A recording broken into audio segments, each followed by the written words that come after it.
Siguiente, por favor.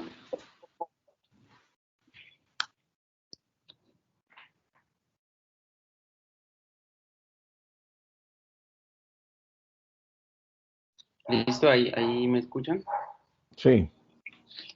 Listo, entonces vamos a iniciar con onfalocele. Bueno, entonces, como definición, el onfalocele tenemos que es un defecto de pared abdominal, el cual se va a ubicar en la línea media y va a estar en relación directa con el cordón umbilical. Y este va a ser de tamaño muy variable, normalmente entre 4 y 5 centímetros. Este defecto congénito pues, se caracteriza por la herniación de los órganos abdominales hacia la base del cordón umbilical. En este caso, en la herniación, las estructuras herniadas pues, se van a encontrar recubiertos por un saco constituido por tres capas, que son el peritoneo, la gelatina de Wharton y el amnios. Em, en cuanto a la clasificación, se clasifica en onfalocele pequeño, mediano y grande. En el pequeño representa una hernia del cordón umbilical. En el mediano, ya como tal, allí ya se representa contenido, cierta parte del contenido intestinal. Y en el onfalocele grande ya representa, aparte del contenido intestinal, la salida de otro órgano, como puede ser el hígado, el vaso o estómago. En cuanto a la epidemiología, el onfalocele es una embriopatía clasificada en el grupo de las celosomías abdominales, que es muy común, y estos defectos de pared pues, están ubicados en el cuarto lugar de las malformaciones congénitas. Es predominantemente en hombres en relación 3:1. También la prevalencia es de aproximadamente 2 por 10.000 nacidos vivos y hay malformaciones asociadas que afectan a casi una de cada dos pacientes, que incluyen malformaciones como por ejemplo cráneoencefálicas, que pueden ser cardíacas, o anomalías cromosómicas como las trisomías. Y entre estas trisomías se encuentran la 13, la 18 y el síndrome de Down. También el onfalocele tiene como mortalidad de entre el 30 y 70%, ya que pues, se asocia a los defectos extraintestinales que los dije anteriormente. eh, y eso.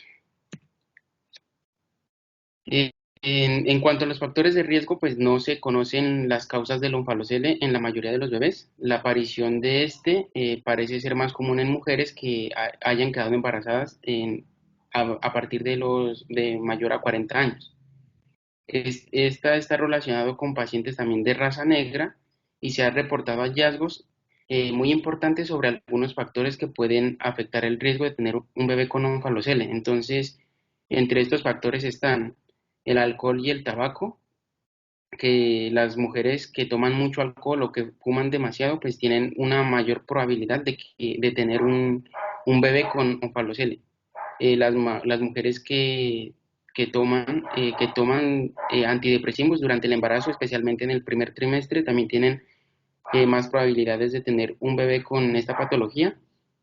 Eh, También las mujeres que pues tienen sobrepeso o que son obesas, hay un mayor riesgo de que haya una probabilidad pues de que el bebé tenga o nazca con esta patología. En cuanto a la embriología, vamos a tener que alrededor de la tercera semana de gestación el intestino ya se va a encontrar formado. Aquí el intestino primitivo, este se va a dividir en tres partes, que va a ser el intestino anterior, que va a estar formado por la faringe y la segunda porción del duodeno. Tenemos el intestino medio, que está representado por la tercera porción del duodeno, el yeyuno, el ilion y la mitad derecha del colon. Y el intestino posterior, que se va a conformar por la pared izquierda del colon transverso, el descendente, el colon sigmoides y el resto. En estas patologías que vamos a ver ahora, lo que más nos interesa es ver la formación del intestino medio. Entonces, en el desarrollo embriológico normal de la pared abdominal, tenemos que durante la cuarta hacia la quinta semana del desarrollo, el disco embrionario plano se pliega en cuatro direcciones. Un pliegue que es cefálico, un pliegue caudal y dos pliegues laterales, uno derecho y uno izquierdo. Durante la quinta semana de gestación, la pared abdominal se va a formar por el plegamiento de las dos capas embriogénicas. Los pliegues laterales forman las porciones laterales de la pared abdominal y los pliegues cefálico y caudal forman el epigastrio y el hipogastrio. También al mismo tiempo se produce un rápido crecimiento de los intestinos y el hígado.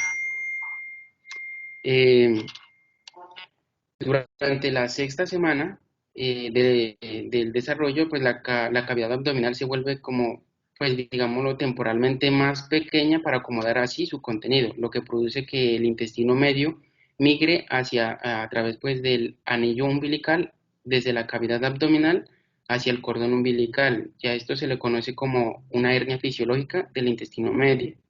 Además, este intestino medio va a salir, pero va a salir cubierto, el cual pues no va a estar expuesto al líquido amniótico. En la décima semana, una vez que el intestino está por...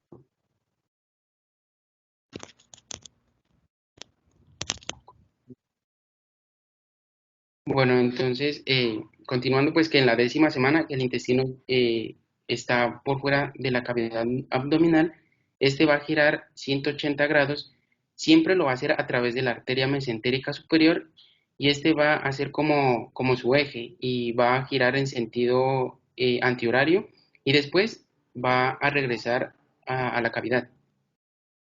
En este caso va a regresar primero las estructuras que salieron al final y primero pues regresa el duodeno, parte del yeyuno y se va a colocar por debajo y a la izquierda de la arteria mesentérica superior y después el resto del intestino, el que salió primero. Entonces allí se ubicará el colon a la izquierda. En la semana 11, en teoría, pues digamos, el intestino ya debe estar, es totalmente dentro de la cavidad abdominal y este va a rotar 90 grados y entonces en total va a rotar 270 grados y es lo que va a permitir que quede como normalmente, digamos, se encuentre, o sea, lo que normalmente, como normalmente vemos el intestino y que el ciego se ubique pues en la fosa ilíaca derecha, completando así su rotación normal. Por lo tanto, digamos que la hernia del intestino medio deja de ser fisiológica más allá de la semana 12. También cabe resaltar que, a diferencia del intestino fetal, el hígado no sufre una migración fuera de la cavidad abdominal durante el desarrollo normal. Por lo tanto, el hígado nunca va a estar presente en una hernia fisiológica del intestino medio. Entonces, en resumen, pues entre la décima y la 12 y la semana 12, el intestino regresa a la cavidad abdominal ya desarrollada, esta se rota y se fija y a la vez se cierra el anillo umbilical. Entonces, cualquier alteración o defecto entre la semana 10 y la 12, lo que me va a provocar o me va a ocasionar son las patologías. Puede ser onfalocele o gastrosquisis, dependiendo de los factores de riesgo. En cuanto a la patogenia, bueno, el onfalocele no se ha establecido definitivamente, pero se han propuesto dos mecanismos. Uno es que el intestino extraembrionario no se somete a la rotación obligatoria de los 270 grados en sentido antihorario, lo que da como resultado un onfalocele simple en la línea media. Y el otro es que se va a dar, o se va a deber más bien a un error en el plegamiento embrionario y esto va a hacer que la hernia fisiológica no regrese porque no hubo un plegamiento o no hubo una rotación adecuada o el hígado tuvo o un crecimiento mayor y esto me va a impedir el regreso de las vísceras a la cavidad abdominal.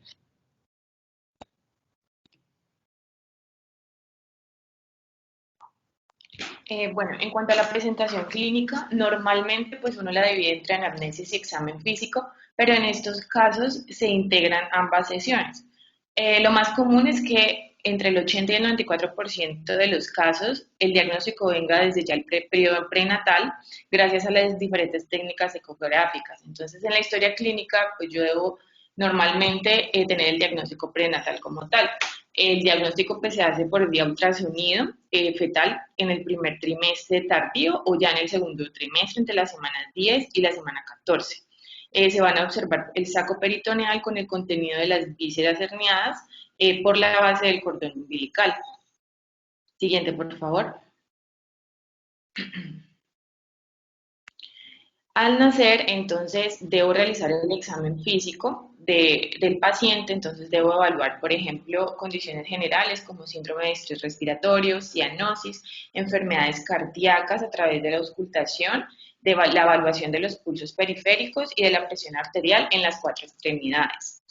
Y también debo evaluar lo que es talla y peso y si el paciente viene con síndromes congénitos, ya que esta es una patología que sí se asocia a esta, como lo vamos a ver más adelante. Se debe verificar, siguiente por favor, en un examen físico pues más detallado, la presencia, ausencia de otras anormalidades, ya sean gastrointestinales, urinarias. Ahora, la evaluación que debo hacer al onfalocele, lo que yo voy a encontrar característico clínicamente es que voy a encontrar una masa abdominal en la línea media, justo en el sitio de inserción del cordón umbilical. Normalmente esta mide más de 4 centímetros, va a estar cubierta por una membrana. Los vasos umbilicales van a estar insertados directamente en esa membrana y yo voy a poder observar esa hernia a través de la membrana que hay. Siguiente, por favor. También debo evaluar la ubicación, porque el onfalocele puede ubicarse en la parte umbilical y allí normalmente puede contener vísceras como el hígado, el vaso, las gónadas, el colon, el estómago y la vejiga. Puede estar en ubicación supraumbilical, a veces algo que acompaña al intestino es el corazón, y una ubicación infraumbilical en donde puedo encontrar estrofia cloacal o vesical. Siguiente, por favor. Ahora, otras características que debo evaluar al nacer es, por ejemplo, el tórax del niño. Normalmente estos pacientes vienen con un tamaño reducido del tórax y una posible hipoplasia pulmonar. En el abdomen puedo evaluar unas condiciones que me pueden ayudar a hacer el diagnóstico diferencial, como lo son la piel y la musculatura. Entonces, por ejemplo, cuando tengo una piel y musculatura presente y normal, puede ser más sugestivo una hernia umbilical. Cuando tengo la piel ausente y los músculos van a estar desplazados de manera lateral, o hipoplásicos puede ser sugestivo de onfalocele, y una piel y membrana ausente y además que tengo también musculatura desplazada y con carácter hipoplásico, pero que va a ser más sugestivo, perdón, de gastroesquisis. Debo evaluar también el tamaño del defecto, que como lo dije, más o menos es de más de 4 centímetros, y la presencia de las vísceras, de cuáles vísceras se encuentran o si solamente es un onfalocele con presencia de intestinos. Siguiente, por favor. Ahora, en el diagnóstico prenatal, aquí se aumenta la probabilidad pues, de encontrar síndromes asociados, como lo mencioné. Entonces, eso le permite a los padres pues, enterarse y prepararse para los requerimientos que necesita el parto y el bebé. Alrededor del 90%, entonces se puede diagnosticar prenatalmente a través de un ultrasonido obstétrico. Que se hace pues de rutina, como un examen anatómico fetal para mirar fechas de embarazo, evaluación de translucidez nucal para la detección del síndrome de Down. Entonces, como podemos observar en la imagen izquierda, aquí vemos la inserción en un ultrasonido del cordón umbilical de manera normal, mientras que en el ultrasonido de la mano derecha hay presencia del onfalocele. El diagnóstico prenatal de un onfalocele que no tenga parte del hígado se puede hacer alrededor de las 12 semanas postmenstruales, como lo mencionó mi compañero, ya que antes es muy difícil diferenciarlo de una hernia fisiológica del intestino medio. Por otro lado, si el onfalocele contiene el hígado, se puede hacer un diagnóstico por ecografía transvaginal desde la semana 9 a la semana 10, y si se obtiene una imagen de alguna masa homogénea, que mida más de 5 a 10 milímetros de diámetro y te sugiere que el hígado dentro de esa área de hernia fisiológica está, entonces se puede hacer antes de la 12ª semana postmenstrual. Siguiente, por favor.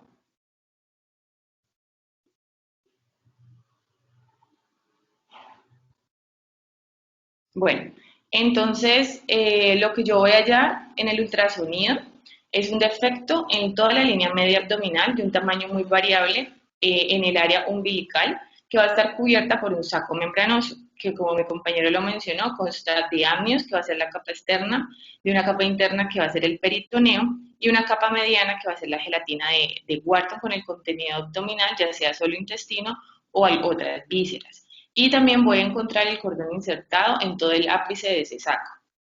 Es importante tener en cuenta que la presencia del hígado dentro del onfalocele y pues el tamaño del mismo, pues hay que tenerlos muy en cuenta, ya que los onfaloceles pequeños que no contienen hígado están comúnmente asociados, por ejemplo, a aneuploidías fetales, mientras que los grandes que contienen el hígado se asocian a euploidías.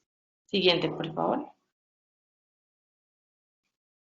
Entonces aquí en esta imagen, justo donde señala la flechita, no sé si lo logran ver, está la limitación de un hígado extracorpóreo en un feto de 28 semanas con onfalocele.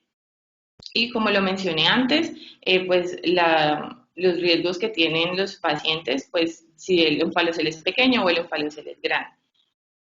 Siguiente, por favor.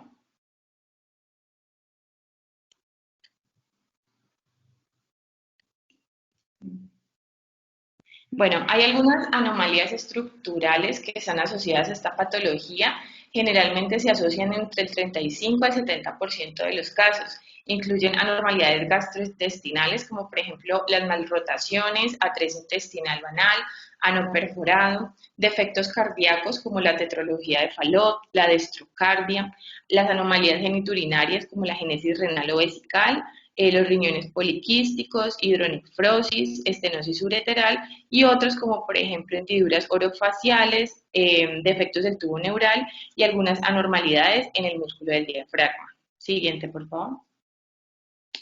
Hay otras anomalías, pero que ya son cromosómicas, que se presentan alrededor del 60% de los onfaloceles pequeños, como lo son, mi compañero los mencionó ahora, la trisomía 18 y la 13 y la 21. También hay otras como el síndrome de Turner, la triploidía y las delecciones cromosómicas.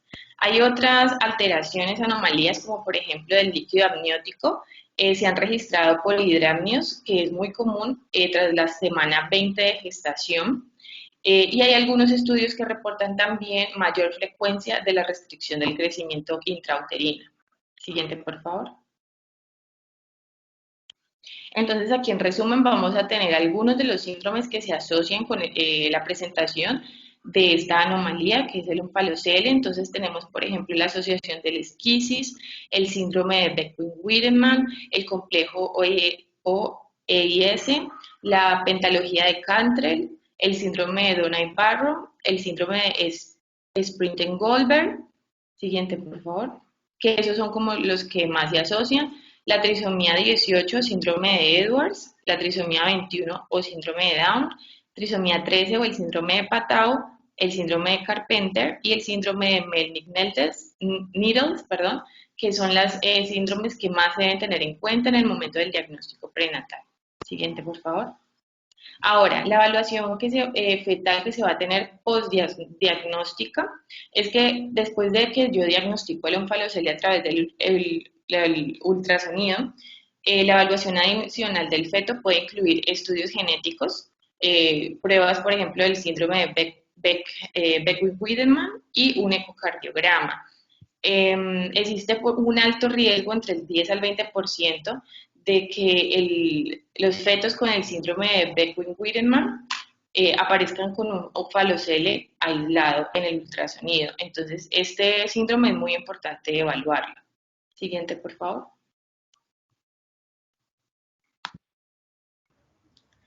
Bueno, entonces para el manejo prenatal, pues vamos a iniciar con, como se mencionó anteriormente, tras haber pues diagnosticado el onfalocele, se debe seguir estudiando el feto en busca de desórdenes genéticos, como pues ya lo mencionó mi compañera, el síndrome de Beckwith-Wiedemann, y defectos cardíacos, y pues esto se hace con el ecocardiograma, y se debe valorar pues también la necesidad de realizar amniocentesis para ampliar lo que son los estudios genéticos.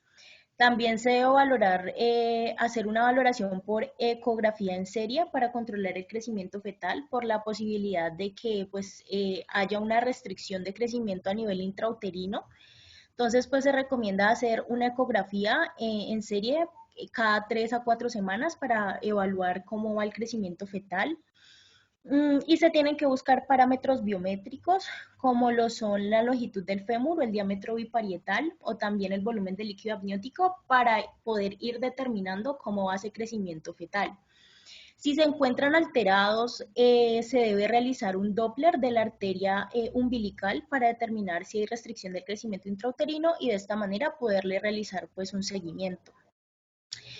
También hay que hacer una prueba pues, de perfil biofísico, la cual me va a permitir evaluar como tal el bienestar del feto, ya que pues, estos fetos van a tener mayor riesgo de muerte a nivel fetal tardío. Entonces, pues se debe aumentar la frecuencia de vigilancia fetal en mujeres embarazadas con complicaciones como lo son restricción del crecimiento u oligohidrápnicos. Además de esto, pues también se tiene que informar y ofrecer pues una orientación a los padres, se debe explicar la presencia y severidad de las anormalidades anatómicas que tiene su bebé, se explica pues que puede ir acompañado de diferentes alteraciones cromosómicas o síndromes y que esto pues se va a ver relacionado directamente con la morbilidad y mortalidad y si los padres pues optan por hacer una interrupción del embarazo, se recomienda pues que como tal ese producto de la concepción se le hagan estudios para determinar si hay riesgo de recurrencia a futuro. Y es importante pues hacer saber a los padres que aunque el diagnóstico lo vamos a encontrar como un hallazgo aislado, puede que en el nacimiento se encuentren anormalidades que solo se hayan podido terminar en el posparto. Siguiente, porfa. Listo. Entonces, pues para el parto es muy importante estos tres aspectos. Uno, lo que es la ubicación, pues se debe primero planificar que el parto se dé en un centro de atención que le proporcione un resultado óptimo para el recién nacido, es decir, que sus necesidades puedan ser inmediatamente atendidas tras el parto, en lugar pues de transportar con un neonato que esté críticamente enfermo. En el tiempo del parto, pues hay ausencia o no hay como tal indicaciones para un parto temprano. Lo que se recomienda es el manejo expectante. Es razonable hasta el parto espontáneo o que al menos se llegue hasta la semana 39 de gestación, ya que como tal pues el parto prematuro no ofrece ninguna ventaja y además de esto pues se puede asociar a complicaciones de la prematurez. Si el niño pues ya viene de por sí complicado, pues no va a ser como la mejor opción un parto prematuro. Y la vía de parto, pues no hay evidencia que justifique un parto por cesárea en los niños con onfalocele. Esto se decide solo teniendo en cuenta los factores obstétricos y pues en niños que se va a presentar como tal en los que está indicado un parto por cesárea son los niños con onfalocele gigante y cuando hay riesgo de traumatismo hepático durante el parto vaginal. Siguiente, por favor.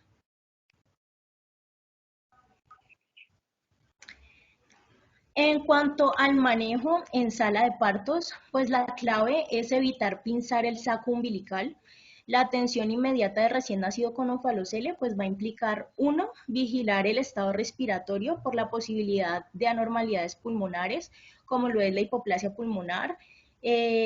Por lo tanto, pues hay que valorar si este paciente pues, requiere intubación o ventilación asistida para la estabilización de la vía respiratoria y así garantizar pues una ventilación adecuada.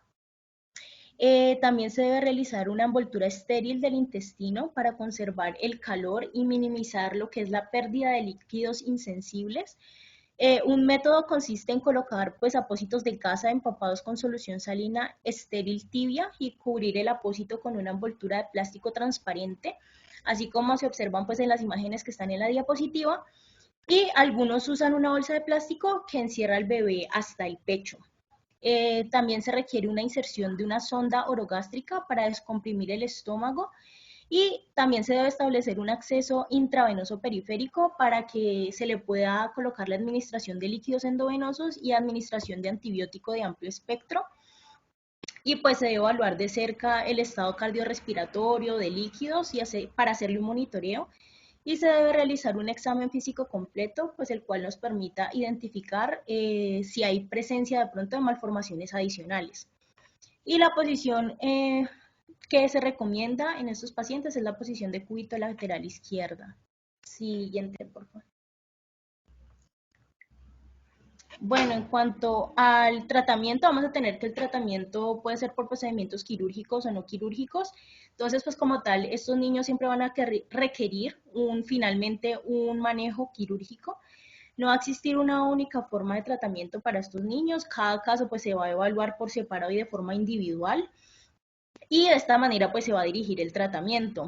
Entonces pues en última instancia va a requerir una intervención quirúrgica para que se dé pues ya como tal una intervención definitiva. Siguiente, por favor.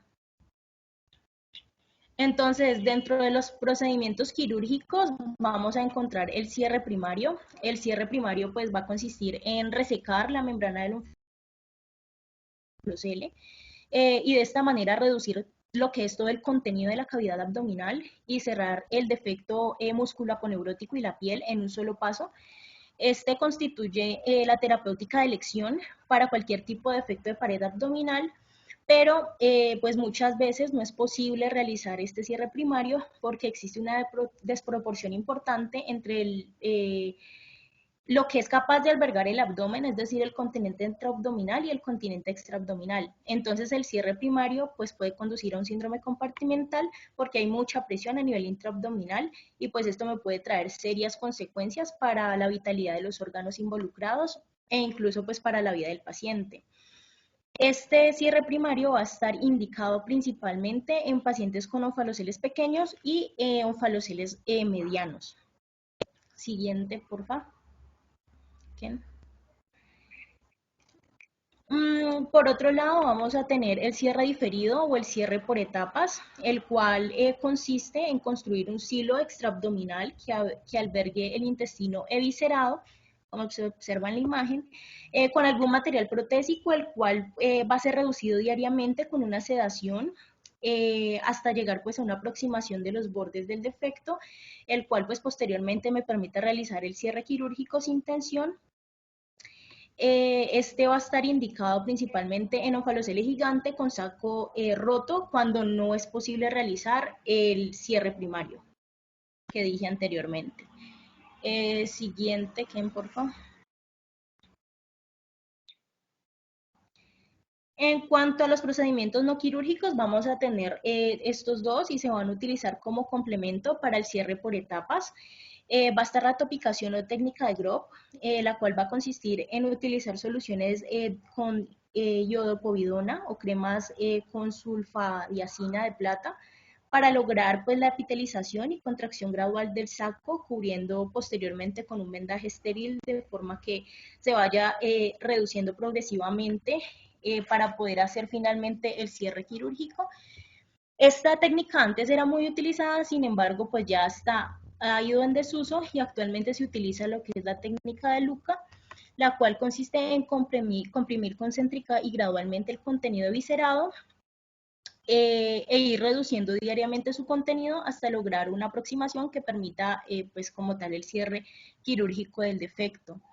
Esta va a estar indicada principalmente en onfalocele gigante con saco intacto, cuando no es posible o prudente pues el cierre primario, y en niños con onfalocele saco intacto que tengan de pronto alguna alteración a nivel fisiológico, como un niño prematuro, extremo o niño que tenga anomalías coexistentes graves. Y pues podemos tener también complicaciones posquirúrgicas, dentro de las cuales pues las principales van a ser las infecciones. También se puede presentar oclusión intestinal por bridas, enterocolitis necrosante, trastornos de motilidad intestinal, necrosis, perforación y ovólvulo del intestino introducido. Siguiente, por favor.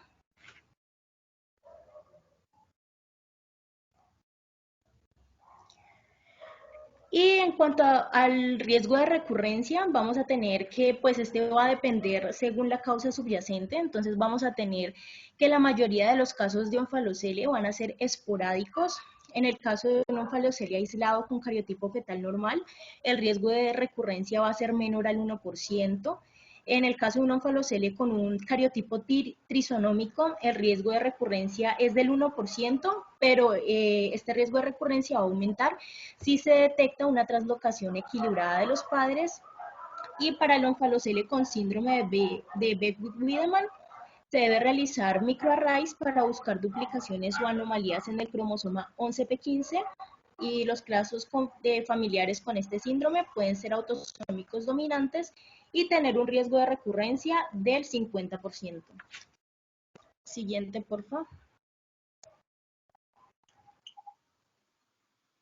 Bueno, el siguiente tema del que vamos a hablar, del siguiente defecto, es la gastrosquisis. Siguiente, por favor.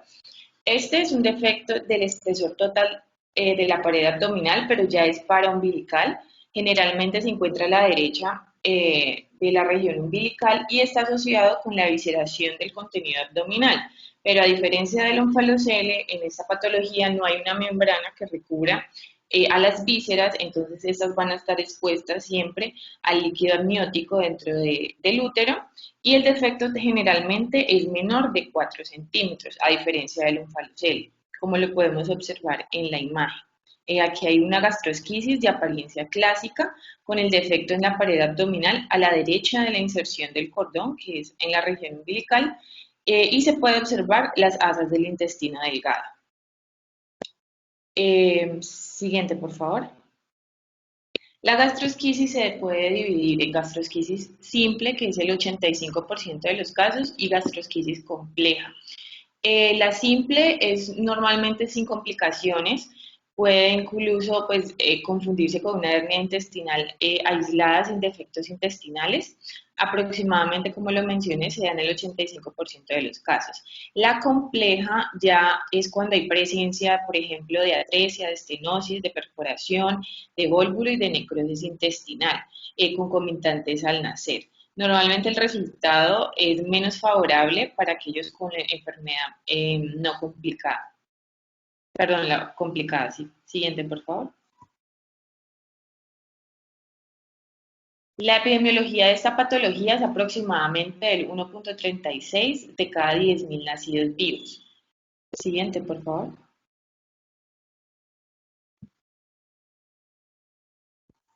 No, la anterior.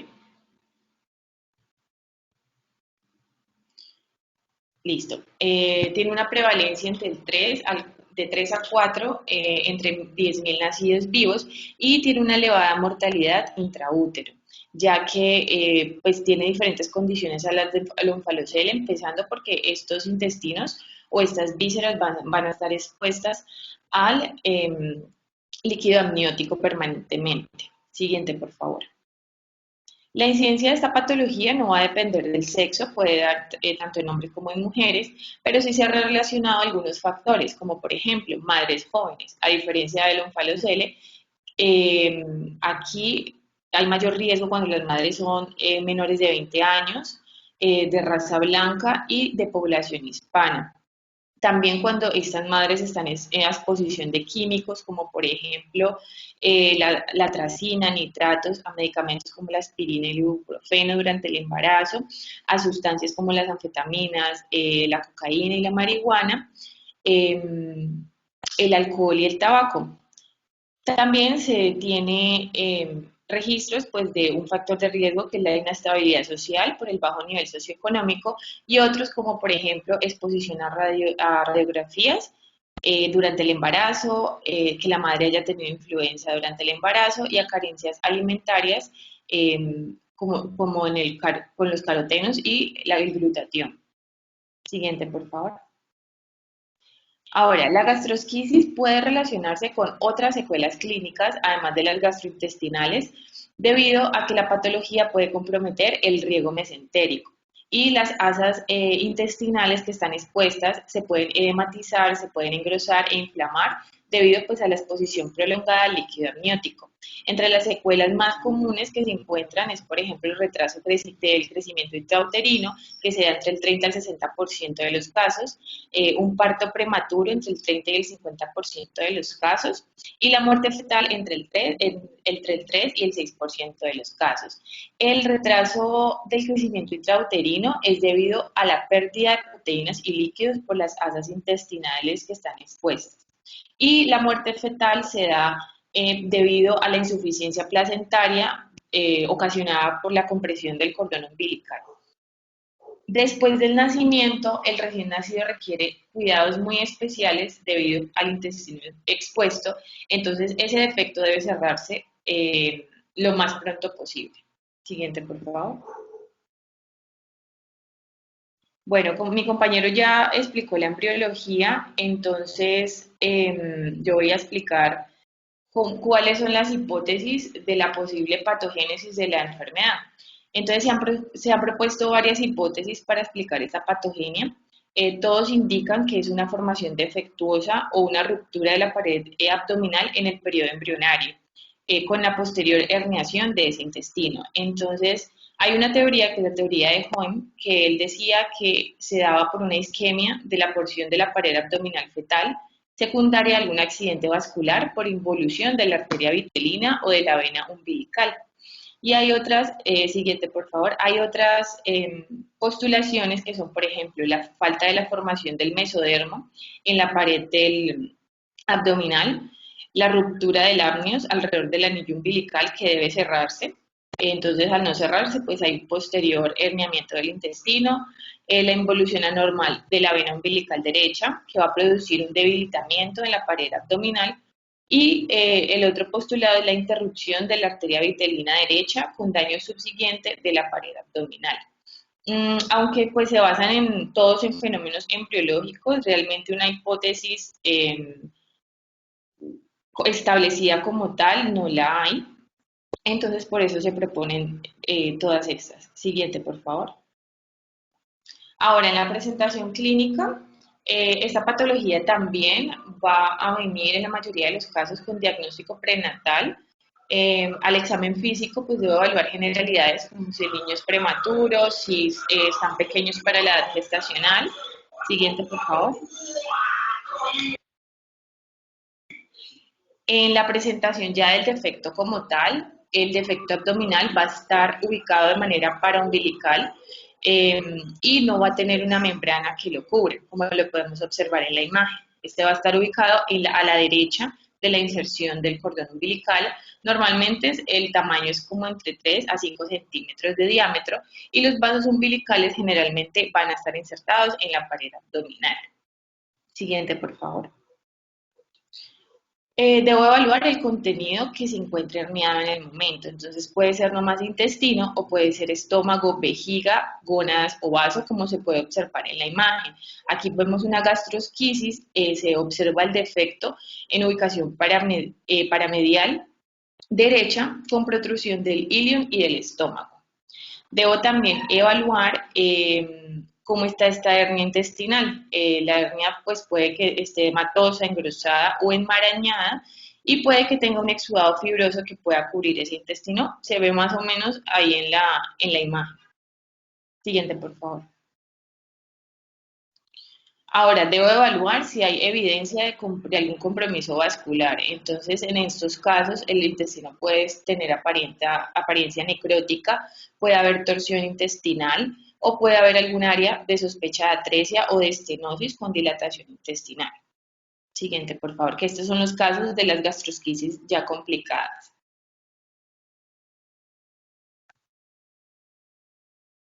Siguiente.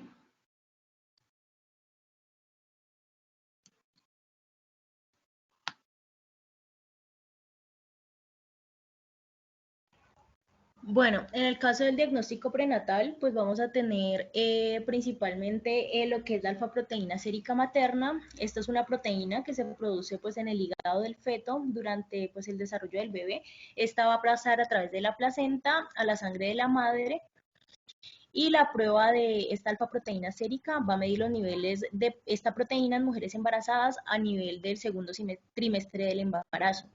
Se debe considerar pues una mayor posibilidad de gastrosquisis, así como de otras anomalías fetales en embarazos que presentan pues niveles elevados de esta alfa-proteína sérica materna, ya que casi todos los casos de gastrosquisis pues se van a asociar con este hallazgo.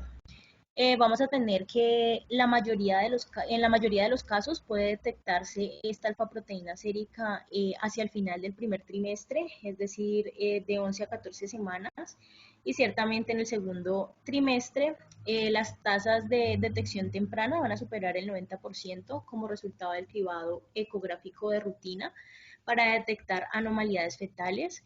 Y la evaluación de esta alfa-proteína sérica materna se va a hacer de rutina para ver si hay defectos a nivel del tubo neural, o también se hace evaluación de esta como parte de los paneles de detección trimestrales de síndrome de Down.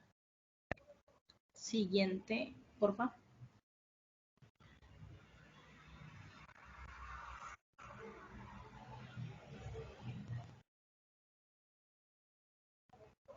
Siguiente.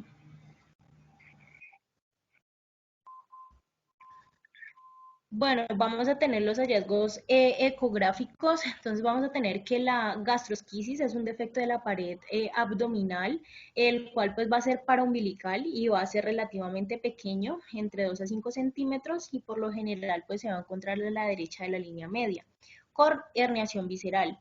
El sitio de inserción del cordón umbilical va a estar adyacente y separado del defecto y debe ser normal. Por lo general, pues el intestino va a ser el único eh, órgano herniado, pero pues también se puede ver herniado el hígado y el estómago. La masa intestinal va a carecer de una membrana que la cura. Esta es una diferencia con el onfalocele, y va a flotar libremente en el líquido amniótico. Los hallazgos ecográficos de gastrosquisis se van pues, a ilustrar en esta imagen. Entonces vamos a tener aquí una imagen de ultrasonido prenatal clásica de gastrosquisis, en la cual pues la inserción del cordón parece normal, mientras que el defecto de la pared abdominal pues va a ser adyacente al sitio de inserción del cordón. Siguiente, porfa, Ken. Aquí vamos a encontrar una gastrosquisis con asas intestinales herniadas, las cuales van a flotar libremente en el líquido amniótico y pues sin una membrana que los recubra. Siguiente, Ken, por favor. Vamos a tener un ecodoppler de corte transversal de gastrosquisis de un feto de 14 semanas. Este Doppler pues va a mostrar vasos y cordón umbilical, los cuales van a estar adyacentes al defecto de la pared abdominal, y pues se va a presentar un intestino herniado. Siguiente, por favor. Y aquí vamos a tener una ecografía 3D de un feto con gastrosquisis a la semana 16 de gestación. Pues se van a ver las asas intestinales libres, están flotando en el líquido amniótico sin una membrana que lo recubra, y pues el cordón umbilical se va a ver por arriba y a la izquierda del defecto, es decir, pues que se va a encontrar separados. La visualización pues, del intestino se va a ver reforzada por el edema y la inflamación de la pared intestinal, y también por la luz dilatada creada por múltiples volúbulos en las asas flotantes. Y hacia el final del embarazo, lo que es el intestino eviscerado, a menudo pues, va a estar engrosado, enmarañado y levemente dilatado debido a la exposición crónica pues, con el líquido amniótico. Siguiente, por favor, Ken.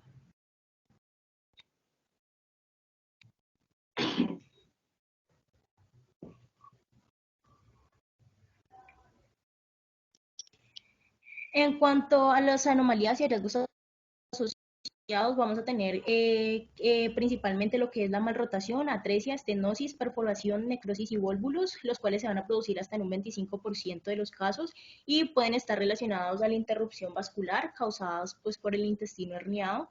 Vamos a tener que la ruptura de la arteria mesentérica superior puede provocar lesiones como es un vólvulo o lesiones yeyuniliales en forma de piel de manzana, como se ve en la imagen.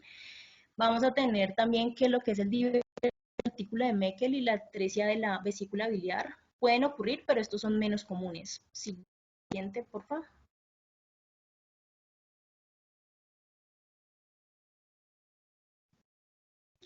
Y se ha informado hernia de vejiga en el 6% de los casos, los cuales pueden causar dilatación del intestino o del tracto urinario. La mayoría de los casos de gastrosquisis no van a presentar anomalías extraintestinales y no se suelen asociar con síndromes congénitos. Y el oligohidrapnios es una anomalía, es la anomalía más común a nivel del líquido amniótico, pero pues puede ocurrir polihidrapnios, sobre todo en fetos con obstrucción o disminución de la motilidad intestinal. Siguiente, Kem.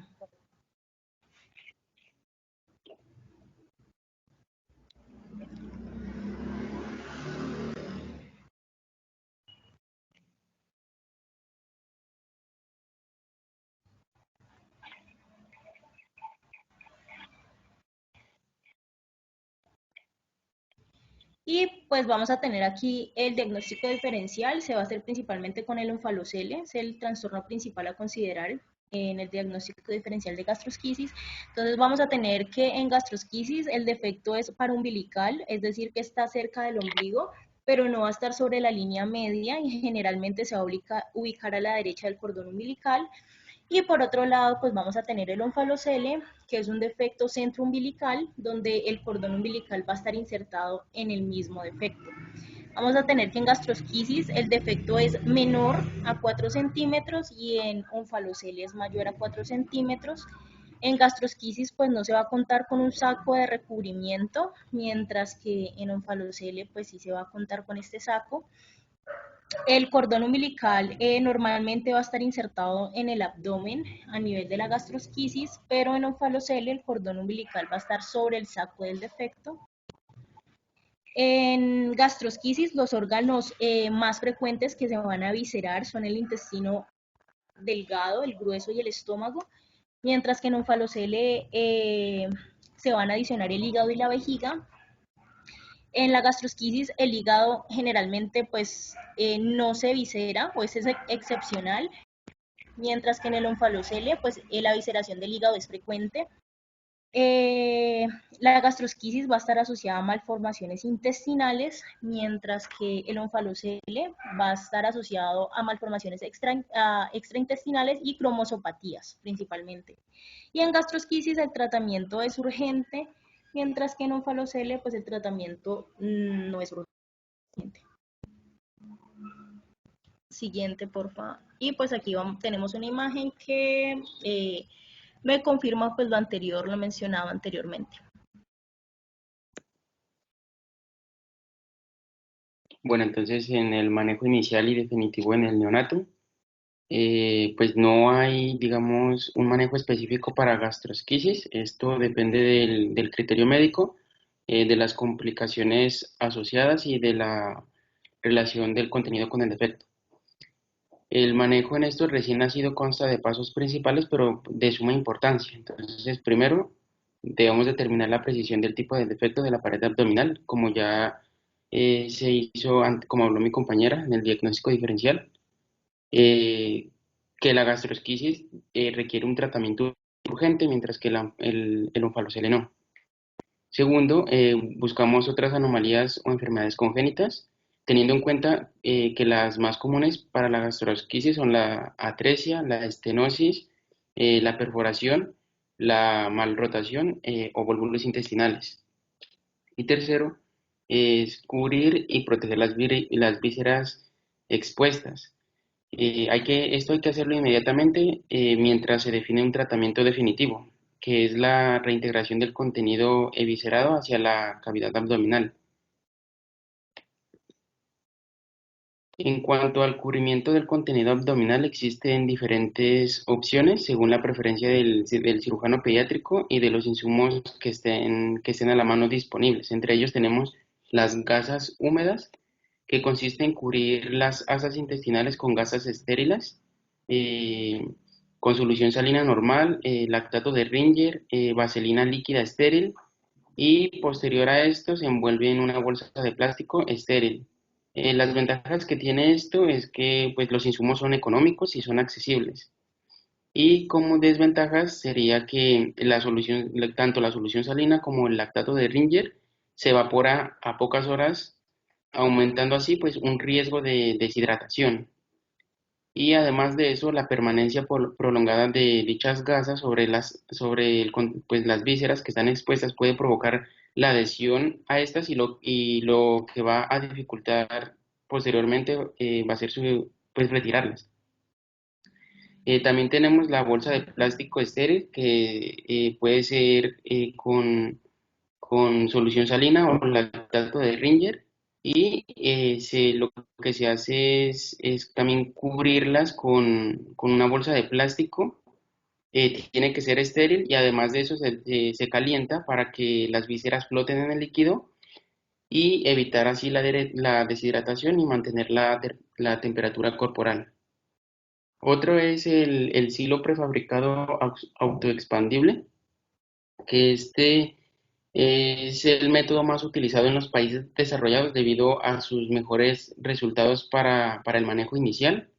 Y se trata de una bolsa de plástico, es negra, que se estabiliza en el centro umbilical del defecto y que en el otro extremo cuenta con un nudo, el cual con el paso de los días se va a acercar hacia el bebé, permitiendo que lentamente las vísceras ingresen a la pared abdominal. La ventaja de esto es que evita la pérdida de calor y de líquidos, o bueno, más bien reduce al mínimo la pérdida de estos. También puede llegar a ser un tratamiento definitivo por completo, pues retornando el contenido gastrointestinal eviscerado. Simultáneamente al manejo debemos pasar una sonda orogástrica para descomprimir el estómago. También tenemos que obtener un acceso venoso. Recordemos que en el requerimiento pues en el requerimiento pues mejor dicho, que se aumenta el requerimiento de líquidos y esto, digamos, se puede triplicar ya que los intestinos están expuestos. También debemos cubrir con antibiótico de amplio espectro que abarque la flora intestinal materna. Se debe asegurar una vía permeable, se debe mantener al neonato en un ambiente termoneutral y si es necesario se debe aportar soporte respiratorio. Dependiendo de relación del contenido con el defecto, se puede realizar un cierre primario, el cual es inmediato, o se puede hacer un cierre por etapas, la cual requiere varios días. El cierre primario se realiza dentro de las 6 primeras horas de nacimiento y tiene como éxito un 70% de éxito en los casos, de los casos. Esto, entonces, ¿qué es lo que se hace? Primero, se aspira el contenido gástrico por un medio de una sonda orogástrica y se vacía el contenido intestinal por el recto. Segundo, se amplía el defecto, puede ser 1 o 2 centímetros para así facilitar la manipulación y el futuro reemplazo visceral. Esto en casos en que el defecto sea muy pequeño. Y tercero, se estira manualmente la pared abdominal para así reemplazar el intestino, evitando que la presión intraabdominal sea excesiva. Entonces, existen dos técnicas quirúrgicas para cerrar el defecto. Estas dependen del procedimiento y de la utilización de anestesia y anestésicos. Entonces tenemos la reducción total del contenido y cierre primario del defecto parietal bajo el uso de anestesia y anestésicos en sala de operaciones. Y tenemos el,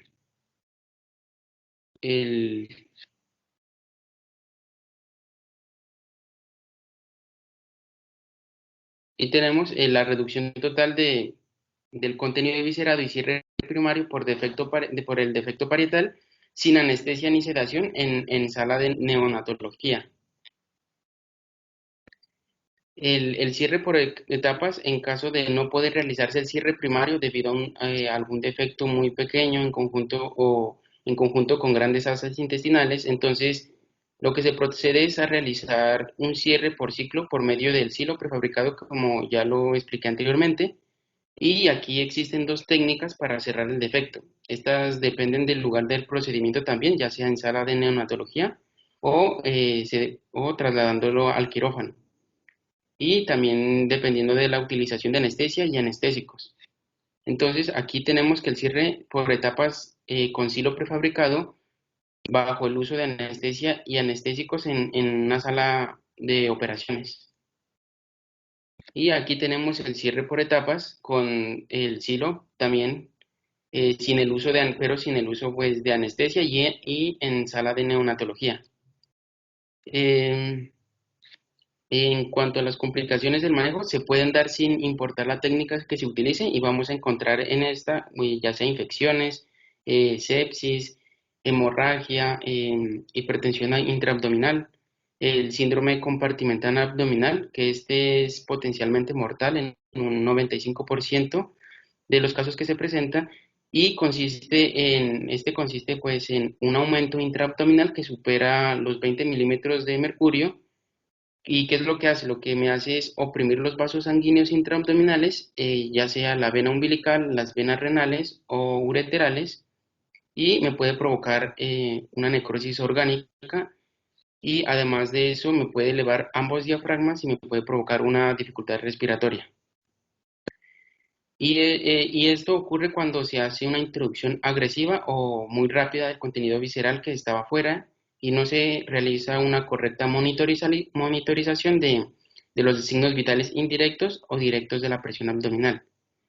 También es importante resaltar que un manejo adecuado de un neonato con gastrosquisis permitirá a la persona vivir una vida normal, aunque en algunos casos se presentan problemas en el patrón de crecimiento si quedan alteraciones en la motilidad y en la absorción gástrica. Y en cuanto a los riesgos de recurrencia, lo tienen aquellas familias con un niño con gastrosquisis y habrá una probabilidad de 4.3 que se vuelva a presentar la patología en un embarazo a futuro. Eh, listo. Aquí está la bibliografía. Muchas gracias. Bueno, ¿alguna pregunta? No retire la presentación, por favor. Como ven, esta es una malformación congénita que generalmente se presenta en las primeras semanas de vida, alrededor de las octava a doceava semana. Después de esa semana ya se puede detectar tanto por pruebas sanguíneas como por ecografía. Por una de las últimas que tenías de diagnóstico diferencial. El manejo en el onfalocele, pues tiene, como ven ahí lo más importante es que vienen las asas cubiertas con un saco, a diferencia de la gastrosquisis que vienen sin saco. El hecho de que vengan las asas cubiertas por un saco hace que las asas intestinales no estén expuestas al líquido amniótico y por lo tanto sean unas asas intestinales prácticamente normales. A diferencia de la gastrosquisis que están expuestas al líquido amniótico y eso le produce una irritación de las asas, una peritonitis química y un engrosamiento de las asas intestinales, a veces incluso acortando la longitud del intestino. Esa es la principal diferencia. La otra diferencia es que el onfalocele es central y la gastrosquisis es lateral. Y una de las diferencias importantes es que el onfalocele está asociado a múltiples malformaciones congénitas, genéticas, generalmente graves, que es lo que le causa la mortalidad. Entonces el onfalocele tiene una alta tasa de mortalidad debido más a sus malformaciones asociadas que al defecto en sí del problema de la pared abdominal. A diferencia de la gastrosquisis, que no tiene tantas malformaciones asociadas genéticas, sino son malformaciones locales derivadas de la exposición del intestino, ya sea que tenga una atresia, que el intestino sea corto por su irritación, su peritonitis química, y las complicaciones son más localizadas de este punto de vista. Y por eso la mortalidad es menor en la gastrosquisis, pero como las asas están expuestas, el riesgo de infección y una peritonitis de esas asas es más alto que en el onfalocele. Pero de todas maneras, a pesar de todas estas cosas, tienen más sobrevida las gastrosquisis que el onfalocele. De todas maneras, las dos patologías son severas, la mortalidad es alta, en la gastrosquisis está alrededor del 10 al 20%, y en el onfalocele por las malformaciones asociadas puede estar alrededor del 30-40%. El manejo en la gastrosquisis, como están expuestas las asas, se requiere un manejo urgente para cubrir las asas y tratar de meterlas, si es posible, en un solo acto quirúrgico. Y si son muchas asas intestinales, pues toca meterlas por etapas, como decía su compañero. En cambio, el onfalocele se puede, como están cubiertas las asas, no se contamina, y se puede estudiar, mirar si tiene, qué otras malformaciones tiene, si tiene malformaciones cardíacas que puedan conllevar riesgo a la vida en una cirugía, o si tiene otras malformaciones asociadas.